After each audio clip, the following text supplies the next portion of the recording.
Bienvenue dans cet épisode de Visiolophie. Aujourd'hui, nous plongeons dans l'un des concepts les plus intrigants de la psychologie moderne, le persona. Ce masque social que chacun de nous porte pour s'intégrer et interagir avec le monde joue un rôle crucial dans notre vie quotidienne. Mais jusqu'à quel point ce masque cache-t-il notre vrai soi? Quels sont les dangers d'une identification excessive à ce rôle social? Et comment pouvons-nous utiliser cette compréhension pour évoluer vers une vie plus authentique? Restez avec nous pour découvrir comment le persona façonne notre existence et comment, en le comprenant mieux, nous pouvons entreprendre un voyage vers une plus grande individuation et complétude. 1. Introduction au concept du persona, la métaphore du miroir. Carl Jung, l'un des fondateurs de la psychologie analytique, utilise une métaphore puissante pour expliquer le persona. Imaginez-vous devant un miroir d'eau, regardant votre propre reflet. Ce que vous voyez n'est pas votre vrai visage, mais un masque, une image construite pour interagir avec le monde. Ce masque, c'est le persona, une façade sociale nécessaire pour naviguer dans les attentes et les normes de la société. Mais ce miroir n'est pas toujours fiable. Il déforme parfois la réalité, masquant notre véritable identité. Le terme persona vient du latin, où il désignait le masque porté par les acteurs de théâtre dans la Rome antique. Ce masque permettait à l'acteur de jouer un rôle, de représenter un personnage sur scène. Dans le cadre de la psychologie jungienne, le persona est l'interface entre notre ego, le noyau de notre conscience et de notre identité, et la société. Ce masque est essentiel pour interagir avec le monde extérieur, mais il peut aussi devenir une prison si nous oublions qu'il ne s'agit que d'une façade et non de notre véritable soi. 2. Les étapes de développement du persona. Identification initiale. La construction du masque. Dès l'enfance, nous commençons à construire notre persona. En interagissant avec nos parents, nos enseignants et nos pairs, nous apprenons ce qui est socialement acceptable et ce qui ne l'est pas. Les traits de caractère qui reçoivent de l'approbation sont intégrés dans notre persona, tandis que les aspects jugés inacceptables sont réprimés. Par exemple, un enfant qui apprend que montrer de la colère est mal vu peut enfouir cette émotion, devenant trop passif dans ses relations futures. Cette première phase d'identification est cruciale. Elle pose les bases de notre masque social, un rôle que nous allons affiner et perfectionner tout au long de notre vie.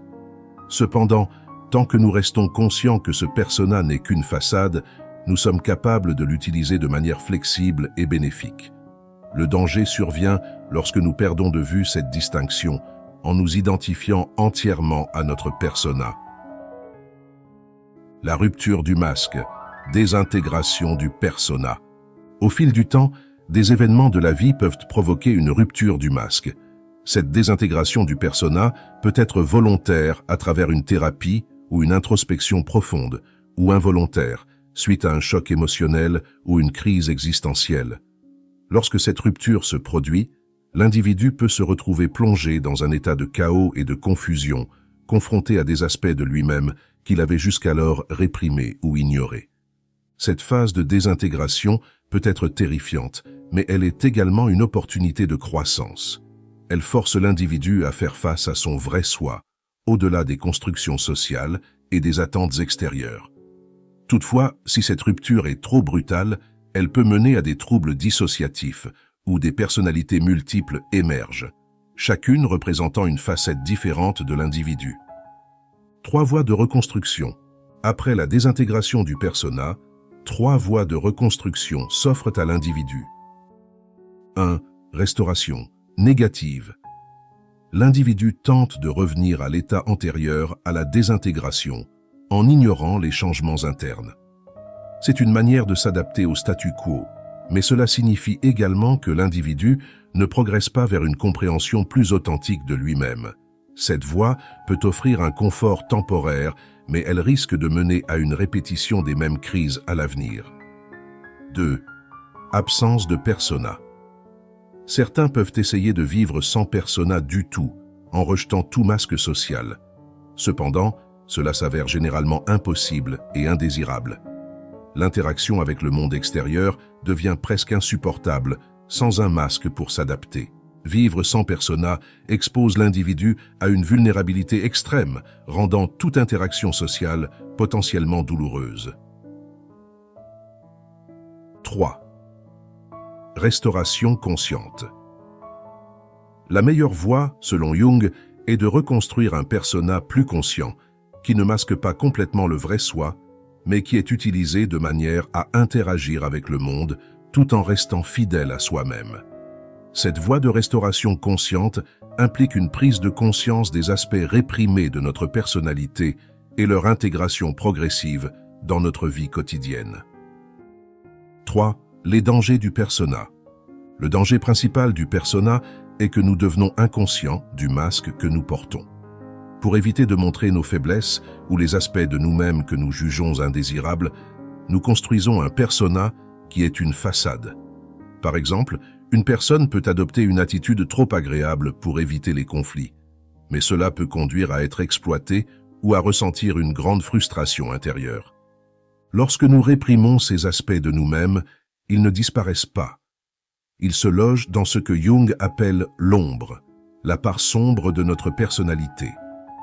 L'ombre contient toutes les qualités et émotions que nous refusons de reconnaître en nous-mêmes, et si elle est ignorée, elle peut surgir de manière incontrôlée, souvent dans des moments de grande tension émotionnelle. Cette émergence de l'ombre peut être destructrice, tant pour l'individu que pour ses relations. Un autre danger est l'identification excessive avec le persona. Lorsque nous nous identifions trop à notre masque social, nous risquons de perdre le contact avec notre véritable moi. Cela peut conduire à une vie de conformisme, où l'individu s'adapte parfaitement aux attentes sociales, mais au détriment de son propre développement psychologique. Jung donne des exemples de professions où l'identification au persona est particulièrement forte. Un professeur peut devenir tellement identifié à ses livres qu'il perd toute originalité, ou un chanteur peut se perdre dans sa voix, oubliant son identité en dehors de la scène. Ces exemples montrent comment le persona peut devenir une barrière à l'épanouissement personnel, en enfermant l'individu dans un rôle rigide qui ne reflète pas sa véritable essence. 4. Le persona et l'individuation, le processus d'individuation, devenir soi-même. Jung considère que l'individuation, c'est-à-dire le processus de devenir pleinement soi-même, est l'une des tâches les plus importantes de la vie. L'individuation implique d'amener à la conscience les contenus inconscients, que ce soit par les rêves, la réflexion ou l'imagination active. Le persona, s'il est trop dominant, peut entraver ce processus en masquant notre relation avec l'inconscient collectif. L'inconscient, selon Jung, est divisé en deux parties. L'inconscient personnel, où se trouvent les expériences oubliées ou réprimées, et l'inconscient collectif, où résident les archétypes, les formes primordiales héritées collectivement. Pour atteindre l'individuation, il est crucial de reconnaître et d'intégrer ces dimensions inconscientes de notre être, ce qui nécessite souvent une remise en question du persona et de la manière dont il influence notre vie. 5. Comparaison avec le concept de mauvaise foi de Sartre. Jean-Paul Sartre, philosophe existentialiste, introduit le concept de mauvaise foi pour décrire une situation similaire à celle du persona. Il donne l'exemple d'un garçon de café qui est tellement absorbé par son rôle qu'il en vient à s'identifier complètement à son travail, oubliant qu'il est bien plus qu'un simple serveur. Cette identification excessive peut conduire à une crise existentielle lorsque le masque du rôle social tombe, révélant un vide intérieur. Sartre et Jung, bien que provenant de traditions philosophiques différentes, partagent l'idée que l'identification à un rôle social peut être aliénante. Lorsque l'individu oublie qu'il porte un masque, il risque de perdre le contact avec son vrai soi, ce qui peut mener à des crises existentielles ou à une dissociation psychologique. 6. Le persona et l'inconscient collectif. Archétypes sociaux.